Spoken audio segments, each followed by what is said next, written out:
into community asset transfer. I just want to welcome everybody and take the first apologies, which I believe are from Victoria Holland and Cheryl Philpott. Are there any other apologies? No? Okay. Has anybody got any disclosures of interest? No? Okay, great. And as you'll see on the agenda, there's a prohibition of whip votes for the meeting. We haven't received any public questions. So if I can hand over to the councillors and Jeff Bacon. So that's Councillor David Hopkins, Cabinet Member for Corporate Services and Performance. Mark Wade, Director of Place, and Jeff Bacon. I'm just going to take through the response to the area on due diligence, risks, barriers, guidance and support. Sorry, we just need to go through whips and, yeah. See, I'm getting too quick. So the minutes, we should have a quick look at the minutes there. Yeah, we covered that one. Yeah. So if we're going to take it page by page for accuracy. So the first one we've got here is on page 1. If anybody has any points of accuracy on there. Page 2. Okay, I think that's quite straightforward. Any points of accuracy there? No. Okay. So if we could, I think, hand over then to, yeah, and we've gone public questions. If I can hand over to Jeff. Yeah, I'm more than happy for Jeff Bacon to come in at this point. It's just, yeah, more than happy to answer questions as we go through. So the main body of the report is obviously Jeff has prepared the report, so more than happy to hand over to Jeff. But in reality, what you will find throughout this is that when through the process of community asset transfer, very often is by the time it gets to us, this is very much, you know, we are enabling. We normally go through the user group, so very, very often it will come from the likes of Jamie, where particularly around football pitches and play, it would normally come through Councillor Robert Francis Davis, and also as I say, through that sort of element. So more than happy to any questions, but the process normally comes to us. It's I wouldn't say it's a done deal, but the consultation have already happened at that point. Hey, thank you, Councillor Hopkins. So if I can just hand over to Jeff to take us through the report. Okay, thank you, Councillor Hopkins. Thank you, Chair. Following on from the previous meeting where I gave a bit of a background as to policy and how we've got to where we are when it comes to the community asset transfer policy and transfers that have actually occurred. Clearly, there was a large number of questions that were sort of put my way. I apologise for the brevity, but the reality is for this sort of open session, I wanted to talk in the round about, as the Chairman mentioned, issues of due diligence, the reporting process, risks, and finally, my view about what I think is actually needed. And this comes from many years of experience and also been involved with other local authorities as the chair of ACES, which is a national body for the heads of state services, where we all have a similar sort of problem because it's seen very much as a property issue. It's the reality is not, as Councillor Hopkins said. By the time it gets to my team, we're effectively just executing a property agreement. Issues. If you talk about due diligence, for example, I won't go through every question. The questions are clear and my responses, as I say, are incredibly brief. Due diligence around what's been proposed will come from the body who've made the application, and quite often will also be supported by a service who will act as an advocate to establish whether the request that's come, and we invariably react to requests for community asset transfers. That's the decision we've taken, because to do anything on a proactive basis, we'll set expectations at a level we think we basically can't achieve, and you end up with having to filter through those groups who have no previous interest in taking something on. We would find it better to react to a group who's expressed an interest, because that expectation, that experience, and that desire to make something work is often there and evident. So we will look to that group to establish the need, to see how they would meet and comply with council service objectives, and the support service within the authority, you can say, yes, that meets service objectives, will be there to basically aid and assist them through the process. We will rely on those groups to come forward with consultation to establish if there's any other competing organisations or competing groups within the location to make sure all needs as best as possible are met. But I made a point very briefly in 2.9 in response to one of the questions about how does the applicant and the council ensure they've demonstrated an inclusive approach?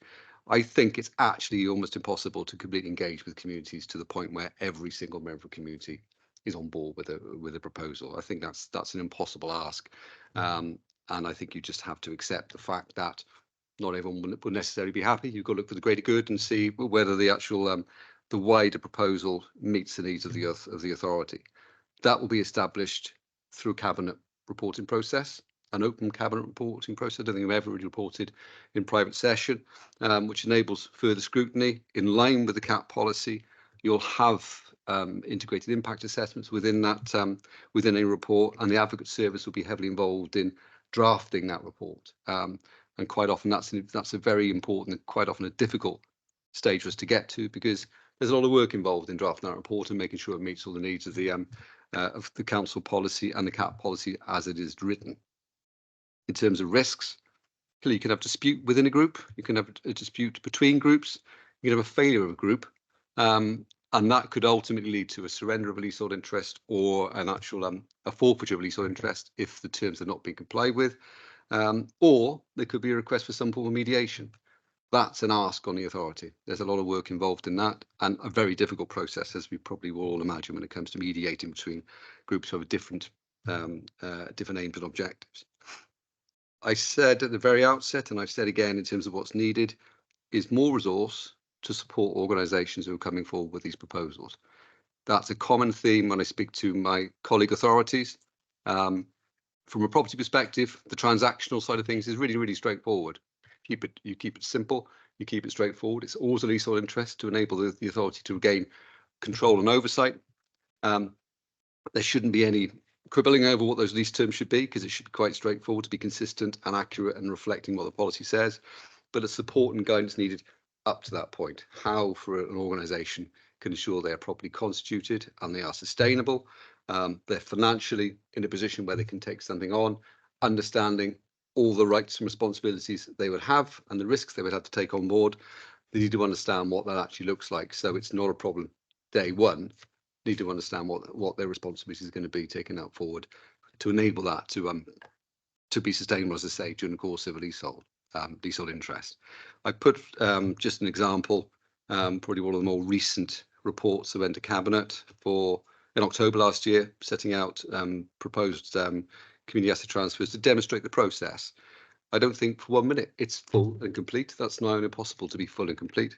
I'm not an advocate for one or the other, quite frankly, in terms of policy, which way we should be going. I think the community asset transfers are very difficult because I think they need that support, and I think it's very difficult to get full and positive engagement from everybody to ensure that they are happy with it.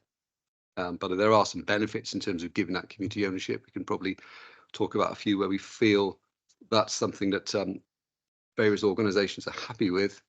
Quite often, I think they may feel they're slightly burdened with the responsibility, if I'm honest with you. Okay, so as I say, I've gone round houses in terms of the report I've written, but I was trying to sort of capture and summarise the questions and my responses. Thank you, Jeff. That's very helpful. One of the things that I noticed that even though the answers to the questions may have been quite brief, they're borne out by what was in Appendix A. So you could see how the process works. I don't know, before I come in with any questions, is there any points that people would like to ask Jeff, or any points of information, or any questions about what Jeff's asked before we ask any more general questions? Chris? Yeah, on it, in the report, it says about if it's under 7 years, you've got to have approval from the Cabinet, from the Welsh Government. Is that correct?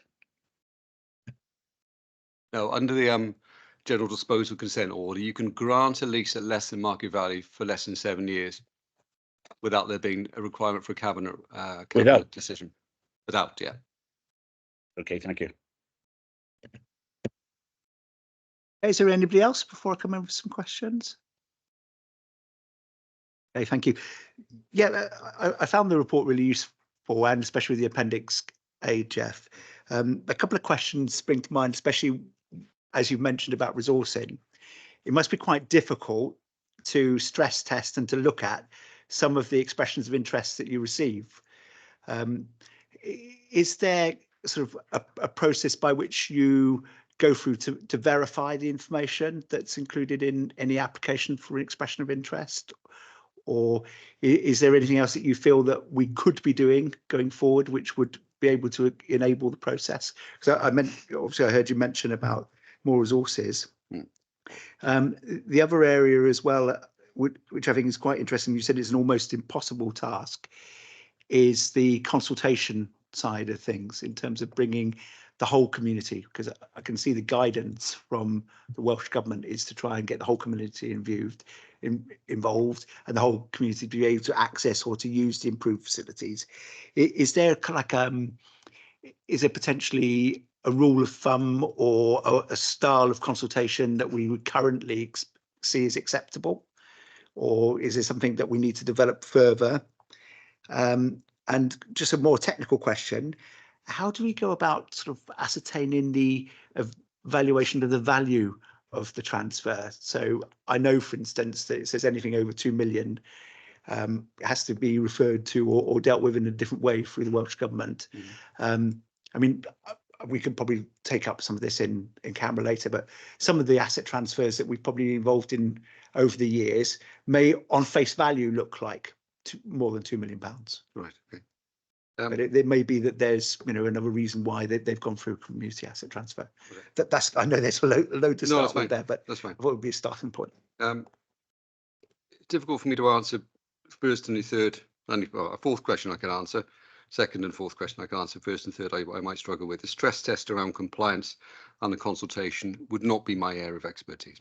That would be something we would be wholly reliant on the Advocate Service to ensure, first of all, that the group or organisation of expressing interest in community asset transfer I've satisfied to the best of the ability of the Advocate Service in terms of justification and compliance. Similarly with the consultation, I'm no expert in consultation. There are statutory consultation processes clearly, but to actually consult more widely with a community could be huge, couldn't it? You could have a succession of public meetings, you could have a succession of mail shots, you can have all sorts of things, but that's going to the nth degree, and I think it needs to I can't answer that. I wouldn't know what the best answer for that would be. In terms of Welsh Government guidance, it is guidance, and it isn't guidance that I would probably say that universally every authority would agree with. Probably most wouldn't. It's extensive. It's best practice, which is quite often what Welsh Government might do in terms of guidance, but I think it's probably that would be going to the nth degree. In terms of establishing value, that would be down to me ultimately to approve in terms of my constitutional responsibilities, but I have a team of chartered surveyors who are adequately resourced and experienced enough to give me an indication of value. It will be based on open market value, and if there is a potential uncertainty or grey area or difference in establishing what that is, or we felt we need to be more robust, we would approach the district valuers to come up with an indication of value. Okay. Quite often, just because it's a large piece of land doesn't mean to say it's worth millions and millions of pounds. And you would also, so bear with me very quickly, you would establish that there isn't the opportunity to create further value by way of that leasehold interest to a group that would say you were taking it on this basis, and that's the only use you can actually use that particular site for. So if you wanted to turn it into a Waitrose or a block of apartments, you couldn't. Yeah. Just one point before I bring Jamie Rubridge in. You mentioned there about the guidance, and it is quite wide. Is there anything that you feel that could benefit in being defined more fully? Because some of the, I agree with you, I see some of the statements in the guidance really sweeping, whole community, whole this, whole that, and that can be quite a difficult thing to define. Is there anything that from your professional field or from working with other officers across Wales that you feel may be useful for us to take on board in terms of our definition? I'm probably would say I'm probably more comfortable with the Swansea Council policy as being a way of taking it forward. It was a way of defining how our idea of how we thought we could take it forward, ultimately accepted by Cabinet, in terms of getting more boundaries about what we were trying to establish from a policy. I think it basically covers bases as best as we possibly can do. A lot of it is a little bit perhaps subjective and needs a little bit of further work, but not every single example is going to be the same.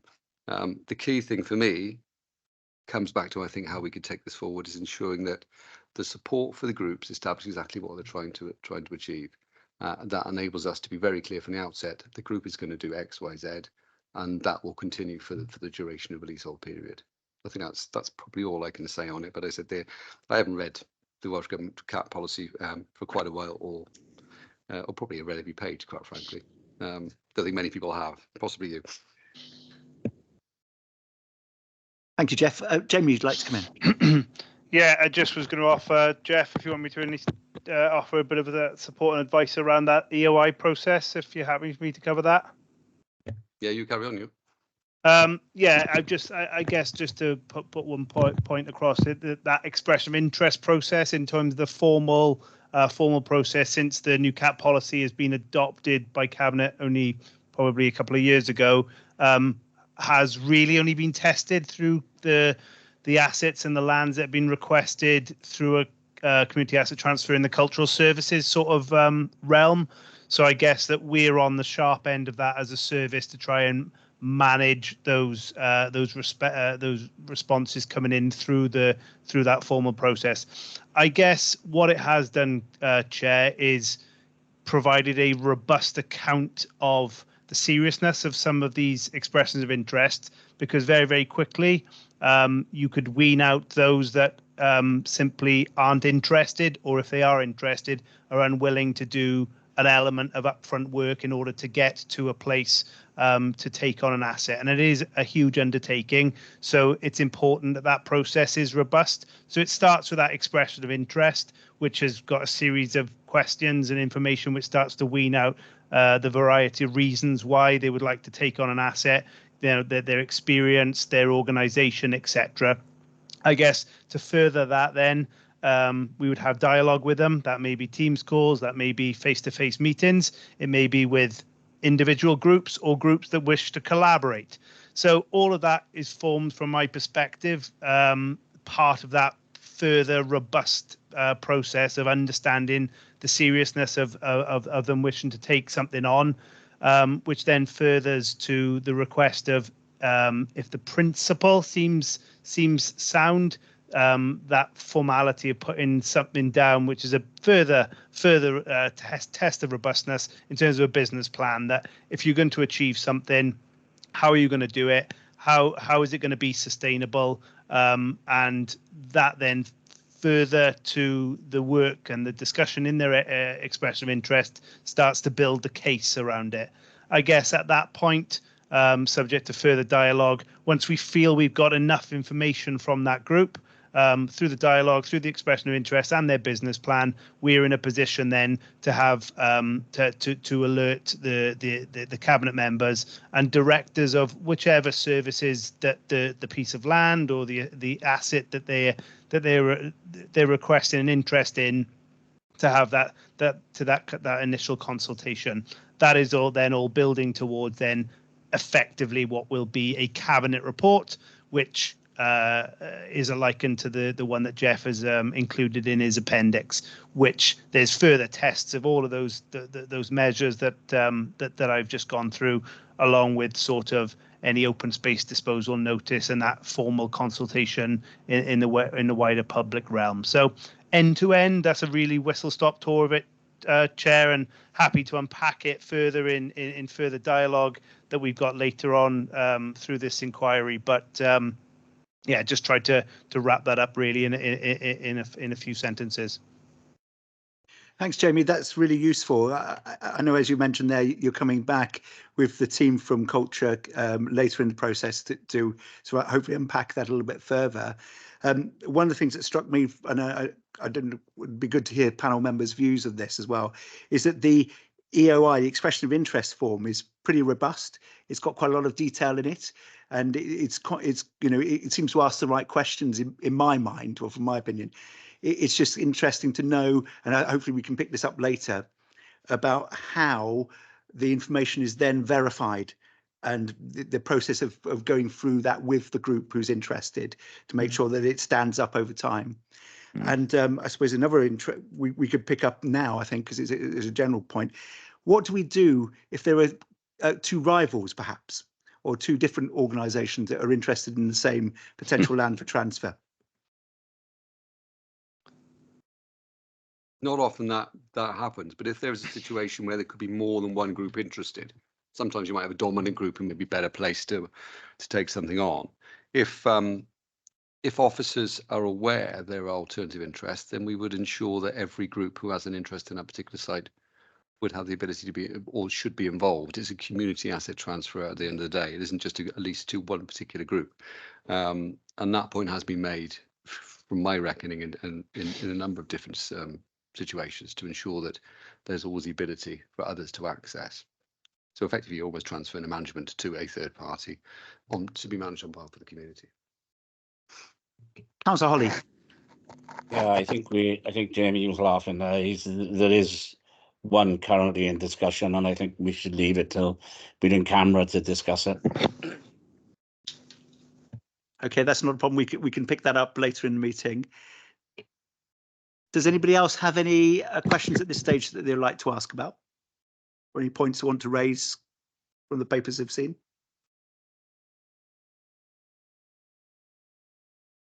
I take that as a no. I've probably got another question as well about it.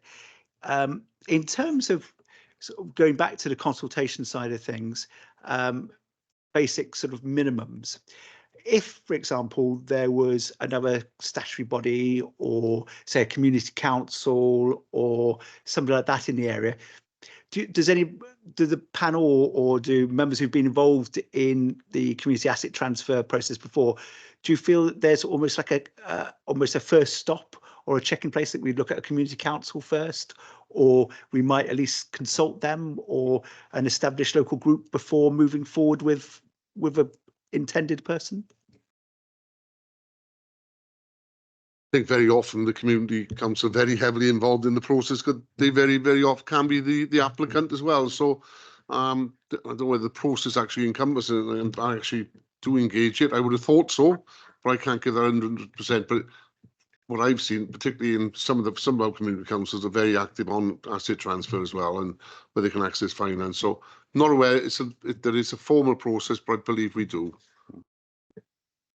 Yeah, I would have thought that the community councils would be the first port of call, quite frankly, before a group. I think that will be, I know from my own experience, that's what I've tried to do elsewhere. I've approached a town council, I think it's town council, not giving it away, to establish if they want to take on an asset, because that was felt to be the appropriate course of action. Do you, Councillor Francis Dave? Yeah, community councils might get involved. Sometimes they might ask for a community asset transfer when they've had no history of running the type of asset that they want transferred. They may not even employ any staff. They might just have a clerk who's doing it part-time, as most of them do.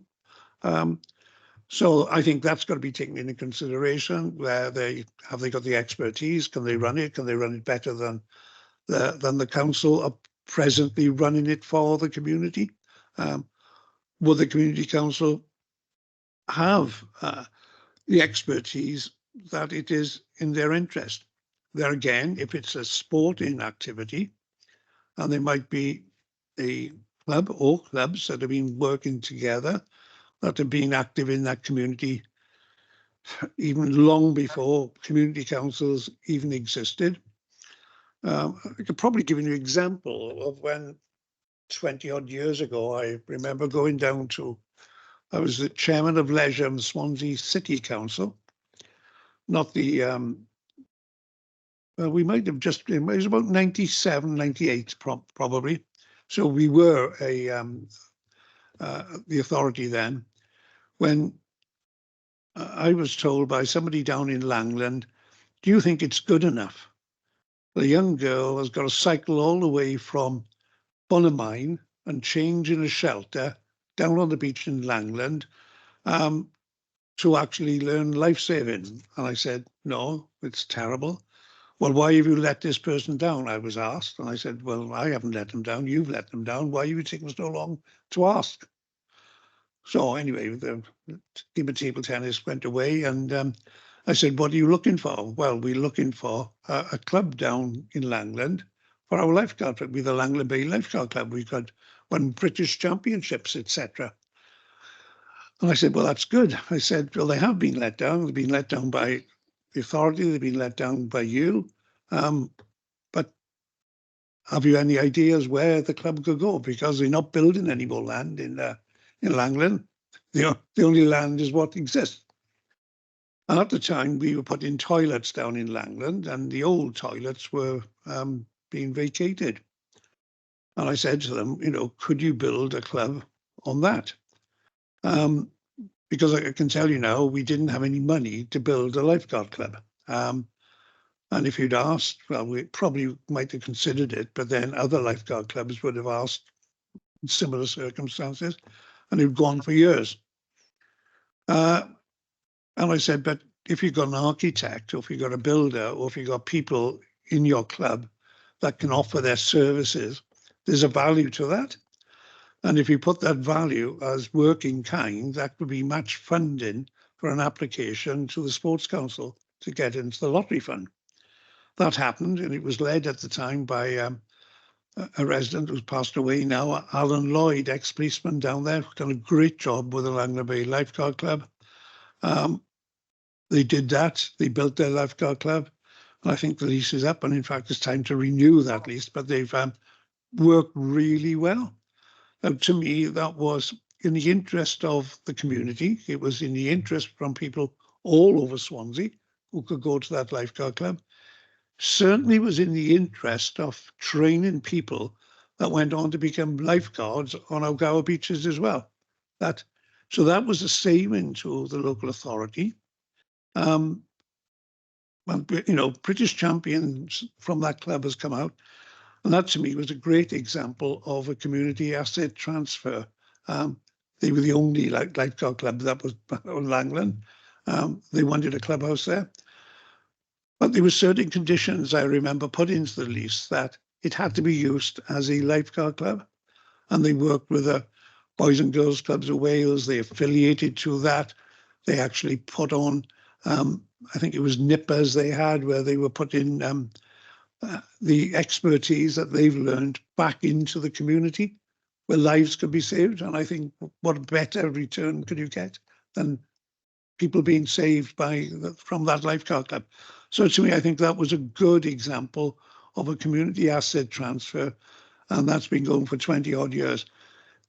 I think there was a condition there. They couldn't open a bar in it, for instance, so you couldn't get somebody coming along, taking over the club and making it into a wine bar or something like that. It had to be used for the purpose in which it was, and that was stated in the lease.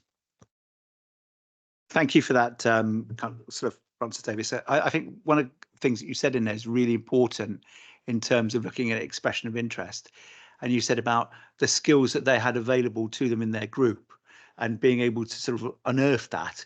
So, for example, you said, did they have an architect? Did they have these professional people within their group, or the people who were in the position to be able to deliver the thing that they're intending to do? So I think when we look at the expressions of interest, that's got to be a key element of it, that we try to look at almost like a skills audit, often to say, how have you got that group of people together to be able to deliver what you intend to do? And I think that's whatever we focus on, that's got to be a key area of assessment. And I think that's what Jamie was referring to, or Jeff, on the business plan that would come forward from them. They've got to have those certain skills. We've got to remember these are public assets that we are transferring for the community. So they've got to have match a criteria that safeguards it for the community in future. So the skill asset, I think, is an important part of it. But there are lots of ways that the local authority or others can contribute with those skills to help the groups. May not have them within the group, but that can be supplied to them. Because I'd hate to see communities excluded, and in some of the poorer, more deprived areas, those professional skills aren't so readily available. And therefore, there's an inequality of how you provide and help certain communities. And I don't think it should be only the communities with the professional skills have. And the last thing I want to see, is us developing a haves and a have-nots. So. Yeah, thank you, Councillor Francis Davis. I think we probably pick up some of those support items and issues later in the agenda. If I can bring in Councillor Will Thomas, you've got a point there. Yeah, thanks, Chair. I don't know if it's a right time to bring this up, but since the discussion sort of gone down that route, I just wanted to say what I found was I've been involved in. We've got one asset transfer potentially going through at the moment. We've had one successful one with the community council. I've also been involved with a successful one through working alongside a charity with the Underhill asset transfer. And I think what I found frustrating when dealing with the council and the asset transfers was not knowing where we are. And obviously, you know, officers are busy, the legal department's incredibly busy, and in fairness, you don't feel you can chase them up every 5 minutes, because obviously that you want to know all the time where it is, what's progressing. So I think some kind of log as to where we are with the process, where people can be informed and updated, that's something that I think needs to happen, because obviously officers otherwise need to go around the houses to find out where are we with this, where are we with that. So I think that was one of the points that I wanted to bring up that I found frustrating when dealing with asset transfers. Councillor Francis Davis brings up a good point with the deprived areas, and it's something that I think obviously it's outside of this committee's control, but I think where it comes to Welsh Government, they could look at funding clerks for community councils, for example. I think just so that more areas could afford to have a community council, because obviously the underlying costs of a clerk can obviously make it prohibitive for some areas to even consider having a community council in the first place. But if we could take away those or subsidise those hours of the clerk, I think that might be something that we could report to ministers, just so that more areas have community councils and therefore have the skills and expertise to take on these sorts of things. Thanks. Thank you. I think we may pick up one of those points later in the agenda as well. Is there anybody else that would like to make any comments or ask any questions? Wendy. Thank you, Chair. Yeah, I was going to say that in Penllygare, we are rather a different community, because we do have a community council, and what is now the village hall, which was formerly the old school, which closed in the 70s when we had a new school here, that was taken over by the community council not long after, community councils were formed. So that is now run by the community council. There's a day nursery there operating during the daytime all the week. Community groups can use it in the evenings and at weekends. So it's an old building. Obviously that incurs expense, because there's always something that needs repairing, but it has been managed now for 30 years at least by the community council. Interestingly too, it has been the community council that has developed the sports field in Penllygare. We have a really, really top-class sports field. We have 2 full-size pitches and another pitch that is being developed. The pavilion was constructed by the community council, and it is run by the community council. Our other main hall, the Llewellyn Hall, is run by a group of volunteers. It was once the church hall that needed replacement, and to get the grants, it had to be a hall available to all the community, which it now is, and it is a very popular hall. So, when it comes to community assets, we manage most of the assets in Penllygare independent of the council. Apart from Gorse Common and the children's playground, there is little else managed by the council. Penllygare Pond was taken over by the Friends and is run by the Friends. It's owned ultimately by the council, but it's run by the Friends. So I think in Penllygare we can illustrate that communities can operate successfully in managing their assets. It can be hard work, there can be challenges, but it can be done with, I think, some considerable success. Thank you, Chair. Thank you, Councillor Fitzgerald. I think you show a good example of where the community can take up assets and run them successfully. I'm just going to bring in Councillor Hopkins. Yeah, I certainly would totally agree with the good work that goes on within town council forums. It's definitely very, very value added, but not every area have got them, as Councillor Will Thomas has said. But we still do asset transfers into them areas, even in deprived areas like my own ward, where we've had a community asset transfer of the park that's gone into the recently asset transfer. So they actually do pass the test. They do actually get through the evaluation process, and it do work. So it's not all about. I did say, I think some very, very often are community councils, but it is also the football teams and others that are very active, particularly and going through that expression of interest and getting through that complex. And it do take time. Unfortunately, it do take time because there's so many people involved in the process, particularly with the demands on our legal team, because everything needs to go through. It needs to be ensured that we do that due diligence, that we make sure, because this is public, this is a public land, and we want to make sure that everything within it is right to ensure that the public are protected.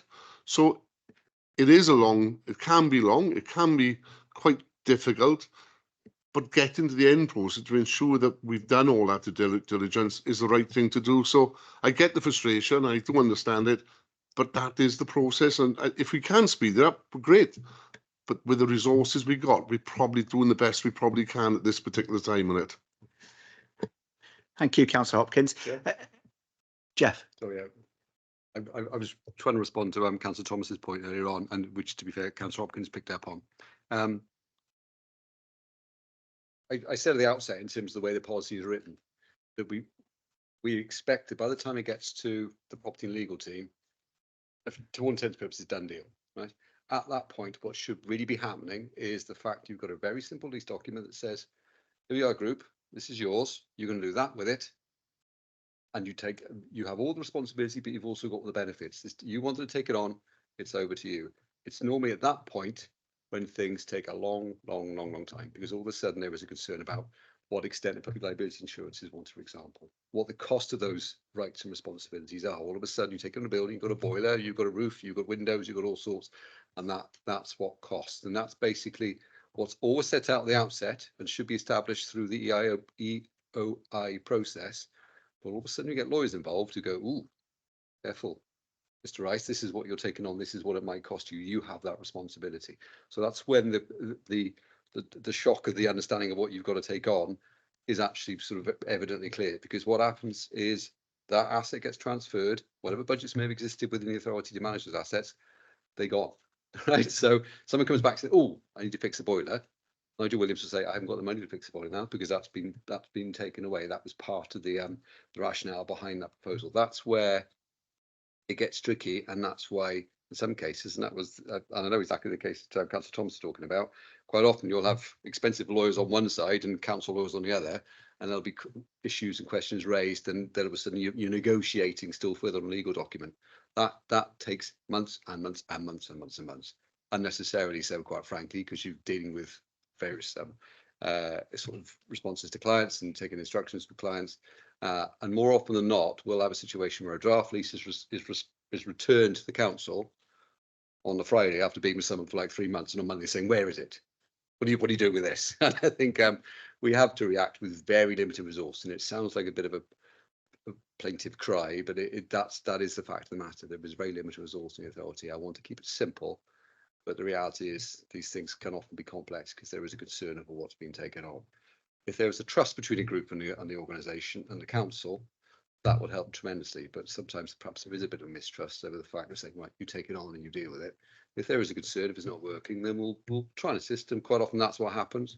And there have been occasions where they've been returned to the council because organisations well set up, probably constitutional organisation failed, but then we have to pick up the pieces and deal with it. And that's the problem, because the infrastructure isn't there anymore, because it's all gone when the asset's been transferred.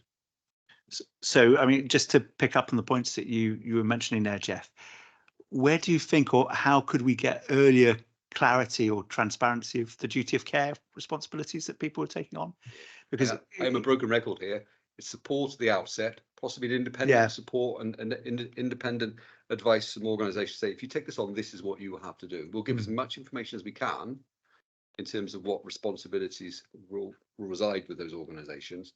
They need the support to assist them, and we'll do the best we can. But we're sort of on the other side. But as I say, you can trust the council. Honest. The agreement will be put in place in a simple format that's going to say all down to you. Someone needs to give them that advice, and there's only so much we could do on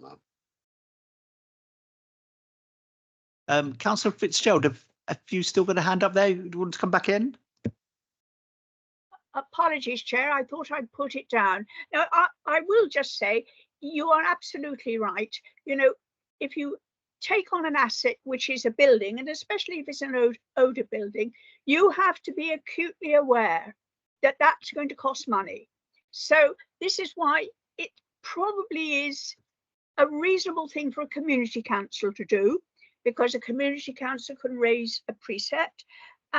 With an organisation, a group, I'm not sure it is quite so viable. So I think there needs to be considerable prudence exercised, especially, as I say, if we're talking about an older building. Our village hall, built in 1872. So, it's an old building, and old buildings, whatever you do, inevitably cost.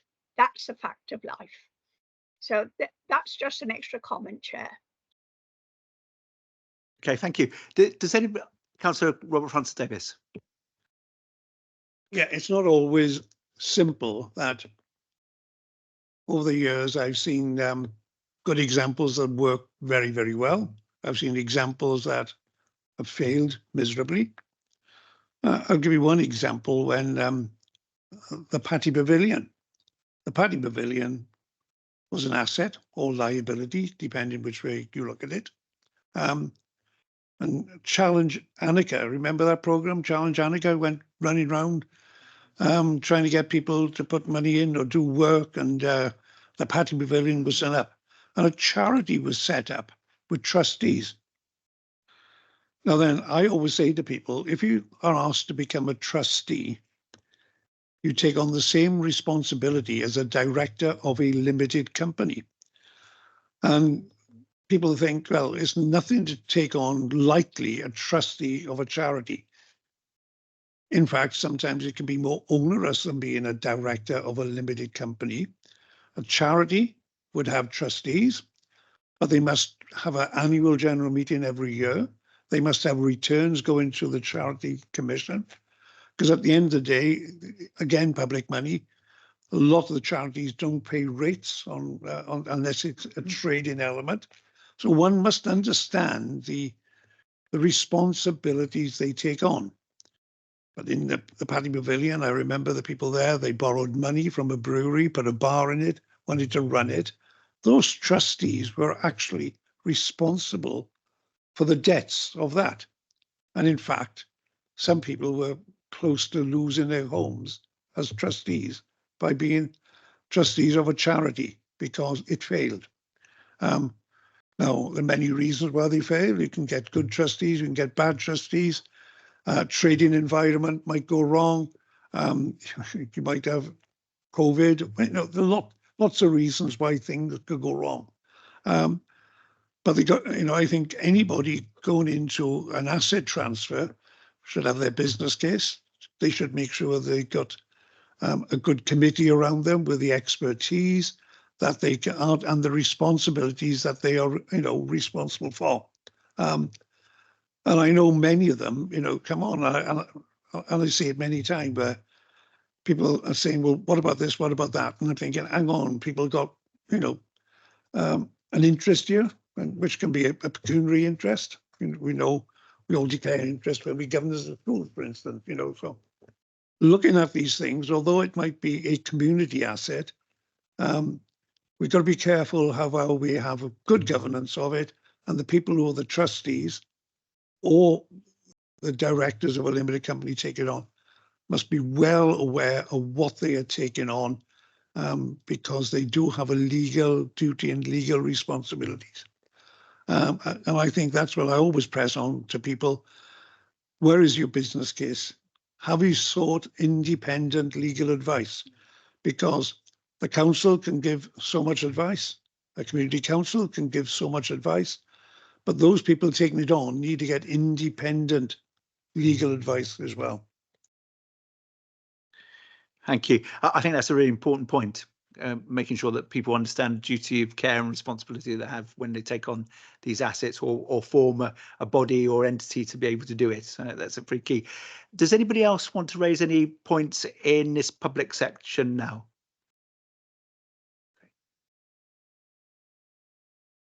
Councillor Jeffrey? Yes, thank you. It's a question basically for Jeff. I think the recent discussions have already been about sustainability. I mean, is there any means that that the council used to measure the successful application in terms of a transfer? Is there any help that that the council afford for that, or is it a question of a matter of time to see whether it is whether the asset transfer is sustainable? Yeah, I think it is as a matter of trust and faith, isn't there? I think, to be honest with you, I think it's sometimes we would be heavily criticised if a well-meaning group coming forward and it was considered that we didn't think they were sustainable. You've got to rely on what you think the liabilities might be. If it was a particularly poor asset, and I come at it from a property perspective, if a particularly poor asset or a particularly over ambitious business proposal or business case, the latter will be down to the advocate service, and the form will be down to my service to say, well, you know, if you are taking this on, recognise the fact you have these particular problems, and if you felt that there wasn't going to be a real chance of that being a success, it should be obvious at that stage. I can't think of any examples, to be honest, to give to you. I don't think we've got to that point, but we would be trying to ensure that we've given everyone a fair crack of the whip in terms of taking something on. And the reality is, if it failed, with the best will in the world, there's no penalty or no one would be penalised for taking that on. It would just revert back to the council, and that would be the end of it. We've tried our best, but I don't think we do anything too robust when it comes to analysis of those business cases, because I think that might be, if we were too robust and too challenging, I think probably 90% of them wouldn't get anywhere. Probably more than 90%, to be honest with you. Yeah, exactly. I think it's an interesting point, though, that you raised, because it's checking in after the transfer has taken place. It's that continued relationship. I think it's something that we'll probably, as a panel, need to think about. What would be due diligence going forward, not just on the business case, but going forward. I presume, for instance, and I may be wrong, Jeff, that we would, as landlord of that land or property, that any actions or works done to land or property would have to go through us first? Yes, in theory, if there's substantial works at the outset, they would have to apply for landlord's consent to ensure those works are done. And I would say, in compliance with relatively statutes and regulations, we'd be relying on them to apply for planning and relying on that group to get building regs. Beyond that, no, there wouldn't be any more. We wouldn't be doing regular check-ins, because we haven't got enough resource to do that on existing estate. We've got about 2,000 plus leasehold interest in this council. So another one is just another one on the list that doesn't get checked on a regular basis. We do it on a risk base. But you would hope that at the outset, those additional funds and investments would cover us for a period. But it's down to the groups and the trustees. Okay, thank you. Any other points before we move on in the agenda? Okay, I can't see anybody else. The next thing on the agenda here is the project plan, before we move into camera, and you'll probably see that there is a session tabled in for the 25th of March, which would be the cultural services specific.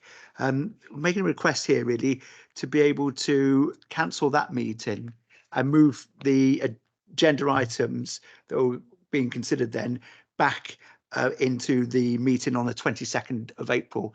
If hopefully that causes no issues for cultural services, it probably allows a little bit more time to come back and to consider those those matters then. Originally, we forecast both of these meetings to take place. They're very close together. And we did that because of Easter, but hopefully we can just note that we move the inquiry forward to the 22nd of April for Culture Services. Has anybody any objections to that? I can see a thumbs up from Mr. Rubridge. Great. Okay. Okay. So if we can then move into finishing the recording of the meeting, and we'll move into camera.